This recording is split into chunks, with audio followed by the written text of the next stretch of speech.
दोस्तों तैयार हो जाइए, क्योंकि आज जो खबर हम आपको बताने जा रहे हैं वह सिर्फ एक खबर नहीं, ये डिजिटल दुनिया में छिड़ चुकी एक ऐसी महायुद्ध की शुरुआत है जिसका असर आने वाले कई दशकों तक महसूस किया जाएगा। ये वही खबर है जो वॉशिंगटन से लेकर दिल्ली तक, सिलिकॉन वैली से लेकर मुंबई के टेक पार्क्स तक हर जगह चर्चा का सबसे बड़ा मुद्दा बन चुकी है। और यकीन मानिए, इस बार मामला सिर्फ राजनीति का नहीं, सिर्फ टेक्नोलॉजी का नहीं, बल्कि पूरी की पूरी डिजिटल संप्रभुता यानी डिजिटल स्वतंत्रता का है। अमेरिका जो दशकों से दुनिया के डिजिटल साम्राज्य का बादशाह बना बैठा था, जिसने अपने गूगल, फेसबुक, इंस्टाग्राम, ट्विटर और व्हाट्सएप जैसे हथियारों से पूरी दुनिया को अपनी मुट्ठी में कैद कर रखा था, आज पहली बार किसी ने उसकी नींव हिला दी है। और यह कोई छोटा मोटा देश नहीं, बल्कि दुनिया का सबसे बड़ा लोकतंत्र भारत है। कहानी की शुरुआत होती है कुछ हफ्ते पहले, जब अमेरिका ने भारत के खिलाफ अपना अब तक का सबसे बड़ा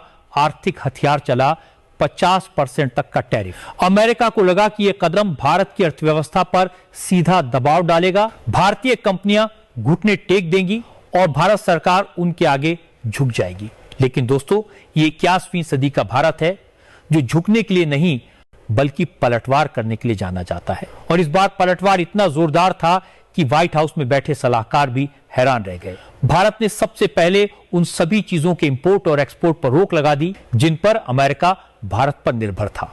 नतीजा यह हुआ कि अमेरिका की सप्लाई चेन में भूचाल आ गया, उनके बड़े बड़े उद्योगपतियों और कारोबारियों के चेहरे पीले पड़ गए और वहां की मीडिया में यह हेडलाइन बनने लगी, इंडिया स्ट्राइक्स बैक। लेकिन असली खेल तो इसके बाद शुरू हुआ। दोस्तों, ये तो सिर्फ झड़प थी, असली युद्ध का ऐलान तो तब हुआ जब भारत ने डिजिटल मोर्चे पर हमला बोल दिया। आज से पहले तक आप और हम सुबह आंख खुलते ही सबसे पहले जिस चीज का इस्तेमाल करते थे वो था गूगल, फेसबुक, इंस्टाग्राम, व्हाट्सएप या ट्विटर। हमारे बच्चों के होमवर्क से लेकर हमारे बिजनेस प्रोजेक्ट तक, हमारी हर छोटी बड़ी जरूरत के लिए हम इन्हीं अमेरिकी प्लेटफॉर्म्स पर निर्भर थे और यही निर्भरता अमेरिका का सबसे बड़ा हथियार थी। हमारा हर सर्च, हर मैसेज, हर तस्वीर, हर वीडियो, सब कुछ अमेरिका के सर्वर्स पर जाता था। हमारी पसंद नापसंद, हमारा सोचने का तरीका, हमारी खरीदने की आदतें, सब कुछ अमेरिका के पास दर्ज होता जा रहा था।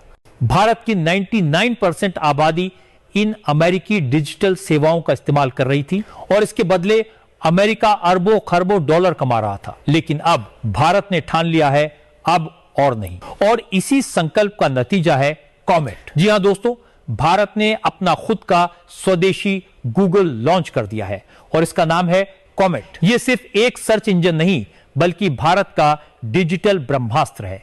कॉमेट की ताकत का अंदाजा आप इस बात से लगा सकते हैं कि लॉन्च के पहले ही 24 घंटों में इसे दुनिया के 100 देशों में डाउनलोड किया गया और यह डाउनलोड रिकॉर्ड तोड़ गया। जैसे ही इसकी खबर फैली, सिलिकॉन वैली में आपात बैठकें होने लगी, अमेरिकी टेक कंपनियों के शेयर गिरने लगे और अमेरिका के टेक जर्नलिस्ट ने खुलकर कहना शुरू कर दिया कि गूगल की बादशाहत खतरे में है। कॉमेट में वो सारी खूबियां हैं जो किसी भी आधुनिक सर्च इंजन में होनी चाहिए, बल्कि उससे भी ज्यादा सबसे पहली और सबसे बड़ी बात, आपका डेटा अब भारत में रहेगा।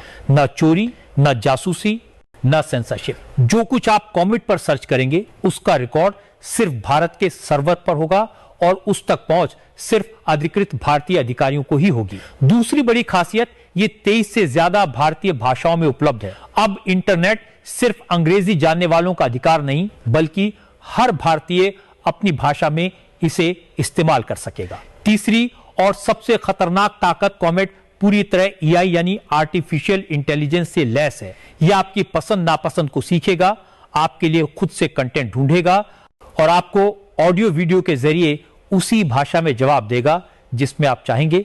सोचिए, आप अपनी मातृभाषा में बोलकर कोई सवाल पूछते हैं और कॉमेट आपको उसी भाषा में जवाब दे देता है, वो भी सिर्फ टेक्स्ट नहीं बल्कि ऑडियो और वीडियो में। यह सुविधा आज तक गूगल भी इस स्तर पर नहीं दे पाया है। और तो और, कॉमेट आपकी इंटरनेट डेटा खपत को भी कम करेगा, यानी आपका 1 GB डेटा पहले से ज्यादा चलेगा, जिससे गरीब से गरीब यूजर भी लंबे समय तक इंटरनेट का फायदा उठा सकेगा। यह कदम सिर्फ तकनीकी नहीं बल्कि कूटनीतिक भी है। ऐसा कदम पहले चीन ने उठाया था जब उसने गूगल, यूट्यूब और फेसबुक को अपने देश में बैन कर दिया और अपने प्लेटफॉर्म्स लॉन्च किए। वजह थी डेटा सुरक्षा और अमेरिकी जासूसी से बचाव।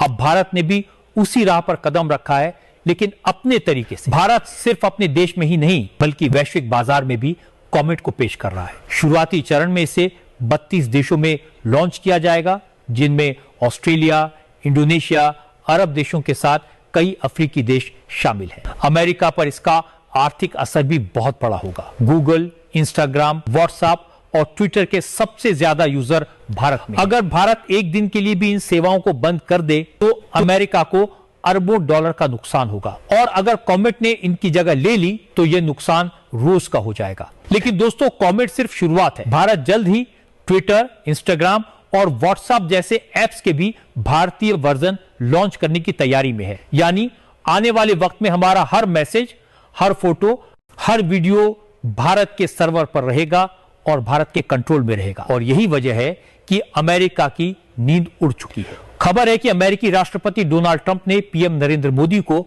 अमेरिका आने का न्योता दिया है ताकि इस पूरे विवाद को बातचीत से सुलझाया जा सके। लेकिन असली सवाल यह है, जब भारत इस समय डिजिटल मोर्चे पर जीत की स्थिति में है तो क्या उसे नेगोशिएशन में जाना चाहिए या फिर इस मौके का फायदा उठाकर अपनी डिजिटल आजादी को पूरी तरह स्थापित करना चाहिए? तो दोस्तों, इस पूरी कहानी का निष्कर्ष किसी साधारण घटना का अंत नहीं बल्कि एक ऐतिहासिक मोड़ का आगाज है। यह केवल एक सर्च इंजन के जन्म की बात नहीं बल्कि उस डिजिटल क्रांति की घोषणा है जो आने वाले दशकों तक भारत की पहचान को बदलने वाली है। कॉमेट का लॉन्च सिर्फ तकनीकी विकास का प्रतीक नहीं बल्कि यह हमारे राष्ट्रीय आत्मसम्मान, आर्थिक स्वतंत्रता और डिजिटल संप्रभुता का झंडा है जो अब पूरी दुनिया में लहराने के लिए तैयार है। पिछले 70 सालों से अमेरिका ने अपने डिजिटल औजारों और कंपनियों के जरिए पूरी दुनिया के डेटा पर राज किया है। हमारे विचार, हमारी आदतें, हमारा कारोबार और यहां तक कि हमारे बच्चों की पढ़ाई तक सब उनके सर्वरों में कैद होकर उनके फायदे के लिए इस्तेमाल होते रहे। लेकिन आज भारत ने यह स्पष्ट संदेश दे दिया है कि अब वह दूसरों की डिजिटल गुलामी नहीं करेगा। कॉमेट का आना इस गुलामी की जंजीरों को तोड़ने की शुरुआत है। यह सिर्फ एक टेक्नोलॉजी का लॉन्च नहीं बल्कि मानसिक, आर्थिक और राजनीतिक मोर्चे पर आत्मनिर्भर बनने का सबसे बड़ा कदम है। कॉमेट के जरिए भारत ने यह भी साबित कर दिया है कि वह अब तकनीक का सिर्फ उपभोक्ता नहीं बल्कि नवाचार का निर्माता भी है। यह वही भारत है जिसने कभी आईटी और सॉफ्टवेयर सेवाओं से दुनिया को चौंकाया था और अब एआई और डेटा सुरक्षा के क्षेत्र में भी दुनिया को पीछे छोड़ने की तैयारी में है। यह कदम केवल हमारे देश के 140 करोड़ नागरिकों के डेटा को सुरक्षित रखने का वादा नहीं बल्कि विश्व के सामने एक आदर्श स्थापित करने का प्रयास है कि तकनीकी प्रगति के साथ साथ निजता और संप्रभुता भी सुरक्षित रह सके। आर्थिक दृष्टि से देखें तो यह फैसला अमेरिका जैसी महाशक्ति के लिए भी एक सीधी चुनौती है। भारत का बाजार दुनिया के सबसे बड़े इंटरनेट यूजर बेस के रूप में पहचाना जाता है।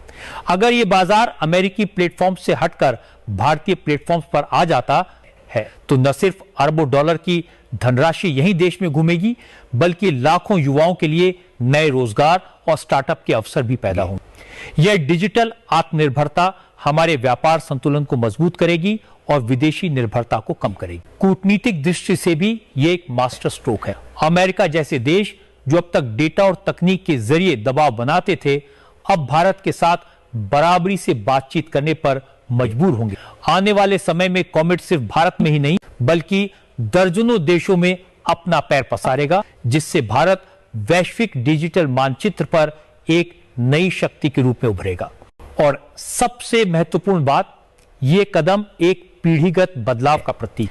आने वाली पीढ़ियां जब इतिहास पढ़ेंगी तो उन्हें यह साल याद रहेगा कि यही वह समय था जब भारत ने डिजिटल दुनिया में अपना ताज पहन लिया। वे कहेंगे कि जिस तरह 1947 में हमने राजनीतिक आजादी पाई थी, वैसे ही 2025 में हमने डिजिटल आजादी पाई और इस आजादी का नाम है कॉमेट। यह सिर्फ एक ऐप नहीं, यह भारत की डिजिटल स्वतंत्रता का बिगुल है। यह आत्मनिर्भर भारत का डिजिटल स्वरूप है। यह उस युग की शुरुआत है जब भारत सिर्फ दुनिया की तकनीक का हिस्सा नहीं रहेगा बल्कि उसका नेतृत्व करेगा।